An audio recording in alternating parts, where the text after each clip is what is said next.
Bonjour, c'est Gilles sur boursicoté.com. Voici l'analyse technique du CAC 40 pour cette séance du mardi 19 janvier 2016. Et donc, suite aux chiffres du PIB chinois, bien finalement, nous avons eu droit à un petit rebond aujourd'hui, puisqu'après un gap haussier, refermé, puisque le gap a été comblé assez rapidement, eh bien, on clôture à 4272,26 sur le CAC 40. On regagne un peu plus de presque 83 points sur le CAC par rapport au cours de clôture de la veille, avec plus 1,97% au compteur. Donc bon, petite séance de rebond qui, pour l'instant en tout cas, ne peut pas nous faire oublier que nous sommes dans une belle tendance baissière. Tendance baissière, puisque nous continuons ici à marquer des points hauts et des points bas toujours de plus en plus bas. Nous allons voir qu'il faudrait un peu plus de mouvement pour avoir un réel retournement de tendance. Pour ce qui est de la tendance des indicateurs, eh bien nous avons donc une sortie de la zone de survente du RSI, ce qui est plutôt haussier, puisque les sorties de signaux ici sur le RSI font en général des bons signaux de retournement, confirmé par le MACD qui infléchit sa courbe et qui donc repasse dans une évolution positive. Le stochastique lui reste en zone de survente. Par contre, du point de vue des volumes, le compte n'y est pas. On est tout juste supérieur à la moyenne, et compte tenu de la forme de cette bougie ici qui nous donne très peu de conviction, avec donc une bougie d'hésitation sur une inversion de tendance, on ne peut pas dire qu'on ait une tendance qui s'arrête d'une manière forte. Il s'agit plutôt pour l'instant d'une respiration technique. La volatilité est inférieure à la moyenne, ce qui pourrait paraître normal sur une séance haussière, mais qui ne l'est pas compte tenu ici de la puissance qu'aurait pu avoir ce rebond aujourd'hui, et donc qui n'y est pas. Donc pour le moment, on est vraiment sur un niveau technique. Ce qui est important de constater, c'est que du point de vue du gap, on avait hier un plus haut à 4254,46 et on a aujourd'hui un plus bas à 4251,53. Donc un gap comblé pour 3 points. C'est suffisant certes, mais ce qui est notable, c'est que nous sommes sur cette zone des 4252 que je vous indiquais hier comme étant la zone majeure à repasser pour espérer un mouvement haussier. Donc on voit bien que cette zone ici, elle est centrale par rapport à cette dynamique, et il faudra garder l'œil dessus dans les prochains jours. Alors, par rapport donc à ce mouvement, on est effectivement sur une reprise haussière, mais qui n'est qu'un rebond technique.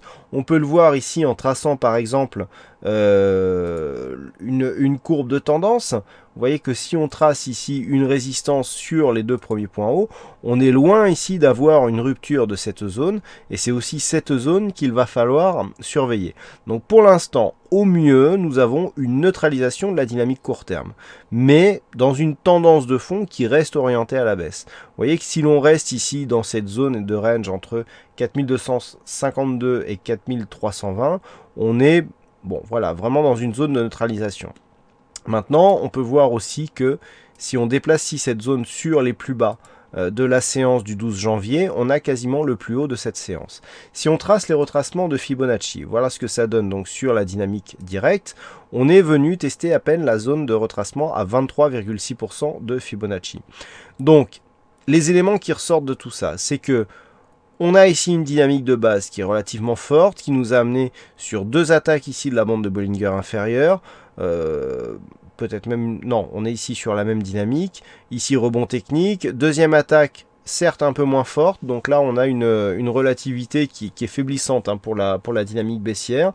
Petit rebond technique, on va voir ce que ça donne dans les prochains jours. Mais vraiment, pour l'instant, il n'y a pas grand-chose à dire. Alors, d'après les retracements de Fibonacci, on voit ici qu'on a attaqué la zone des 23,6%. Demain, il faudrait vraiment attaquer cette zone ici des 4290 points, retracement à 23,6%, pour espérer avoir un objectif ici à 4370. Cette zone des 4370, elle est importante car il y a ici un gap. Ce gap a matérialisé le retour de la dynamique baissière, puisque nous avions eu ici le gap de rupture, avec ici un gap de continuité qui a bien servi ici de zone de résistance, rebond technique qui a invalidé donc le précédent gap, puis tout de suite ouverture d'un autre gap baissier pour une continuité, donc de nouveau plus bas, avec à la clé une rupture de cette zone des 4252 points. Donc là on est vraiment dans cette dynamique, et pour, je dirais, commencer à sortir de celle-ci, il va falloir casser ici cette zone de résistance oblique baissière pour sortir de la dynamique baissière, donc qui est marquée donc par cette dynamique et donc par cette résistance, de venir au moins, et le moins c'est un minimum, puisque une tendance qui ne rebondit que sur le retracement des 38,2% reste une tendance dynamique, donc dans le sens du mouvement dominant.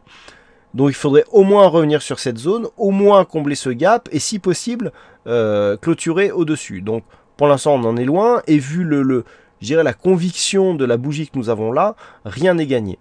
Donc pour demain, on reste sur, je dirais, un rebond technique, zone à surveiller à la hausse 4305, il faudrait vraiment demain passer la seconde pour venir au moins tester cette zone de résistance oblique baissière, donc demain elle sera 4336 points.